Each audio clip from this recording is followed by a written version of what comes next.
Assalamualaikum warahmatullahi wabarakatuh. Selamat pagi adik-adik. Ketemu lagi di Rumah AIA Channel.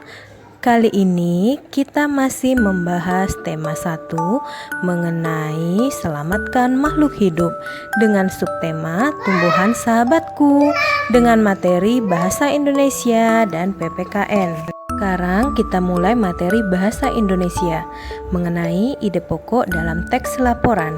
Pada penjelasan sebelumnya kita sudah membahas mengenai ide pokok. Ide pokok adalah masalah utama yang dibahas dalam suatu paragraf. Nama lain dari ide pokok adalah pokok pikiran, pikiran pokok, gagasan utama, gagasan pokok, dan pikiran utama. Setiap laporan memiliki ide pokok.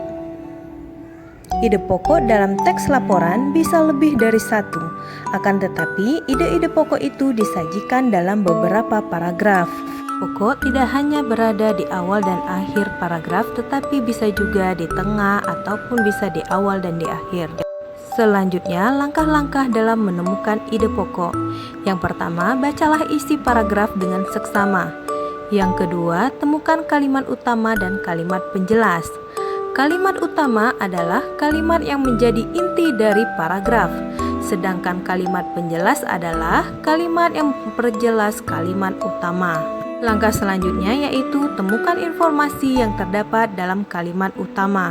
Nah, setelah menemukan ide pokok pada setiap paragraf, kamu dapat menulis ulang ide pokok tersebut dalam bentuk diagram. Hal tersebut akan memudahkanmu dalam memetakan informasi yang terdapat dalam teks laporan secara keseluruhan. Berikut contoh penyajian ide pokok dalam bentuk diagram. Yang pertama, tuliskan judul teks laporan. Selanjutnya, temukan ide pokok paragraf 1. Temukan ide pokok paragraf kedua. Temukan ide pokok paragraf ketiga, kemudian ide pokok paragraf keempat, dan seterusnya. Selanjutnya, simpulan teks laporan. Simpulan adalah ikhtisar akhir dari suatu teks. Langkah-langkah membuat simpulan. Yang pertama, bacalah teks secara keseluruhan.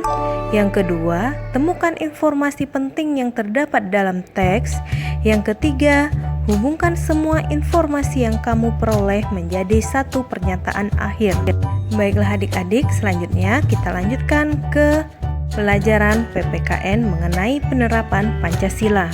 Pancasila merupakan dasar negara Republik Indonesia. Nilai-nilai dalam sila-sila Pancasila adalah pedoman berbangsa dan bernegara bagi rakyat Indonesia.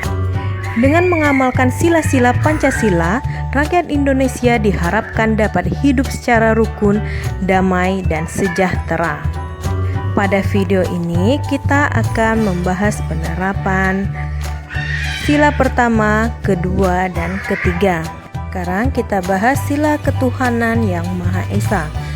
Merupakan sila pertama dari Pancasila yang mengandung makna bahwa bangsa Indonesia bertakwa kepada Tuhan yang Maha Esa. Sila ini juga menunjukkan bahwa Indonesia adalah bangsa yang religius. Berikut nilai-nilai yang terkandung dalam sila pertama. Yang pertama, bertakwa kepada Tuhan yang Maha Esa. Kedua, mensyukuri segala yang ada di alam semesta yang merupakan anugerah Tuhan. Yang ketiga, mengakui kebebasan memeluk agama dan menjalankan ibadah masing-masing, serta menghormati dan saling menjaga kerukunan antar pemeluk agama. Selanjutnya, sila kedua Pancasila, kemanusiaan yang adil dan beradab, mengandung makna adanya pengakuan terhadap persamaan derajat antar sesama manusia dan bahwa setiap warga negara memiliki hak dan kewajiban. Berikut nilai-nilai yang terkandung dalam sila kedua Pancasila. Yang pertama, mengakui persamaan derajat antar sesama manusia. Kedua, mengakui persamaan hak dan kewajiban antar warga negara. Yang ketiga, mengembangkan sikap tenggang rasa. Yang keempat, saling menyayangi sesama manusia. Serta yang kelima, gemar melakukan kegiatan kemanusiaan. Selanjutnya, sila ketiga yang berbunyi Persatuan Indonesia. Sila ketiga ini mengandung makna suatu usaha menuju persatuan rakyat dalam Negara Kesatuan Republik Indonesia. Persatuan Indonesia juga mengakui dan menghargai sepenuhnya keanekaragaman yang dimiliki bangsa Indonesia. Berikut nilai-nilai yang terkandung dalam sila ketiga Pancasila. Yang pertama, bekerja sama demi kepentingan bangsa dan negara di atas kepentingan pribadi dan golongan. Yang kedua, rela berkorban demi kepentingan bangsa dan negara. Yang ketiga, mengembangkan rasa bangga dan cinta tanah air kepada bangsa. Dan yang keempat, mengembangkan persatuan Indonesia atas dasar Bhinneka Tunggal Ika. Berikut beberapa contoh sikap yang sesuai dengan nilai-nilai Pancasila, antara lain penerapan sila pertama, merawat tanaman merupakan salah satu cara mensyukuri anugerah Tuhan Yang Maha Esa. Selanjutnya, penerapan sila kedua, membantu korban banjir. Kemudian penerapan nilai sila ketiga, bergotong royong membersihkan lingkungan. Nah, sampai di sini dulu video hari ini.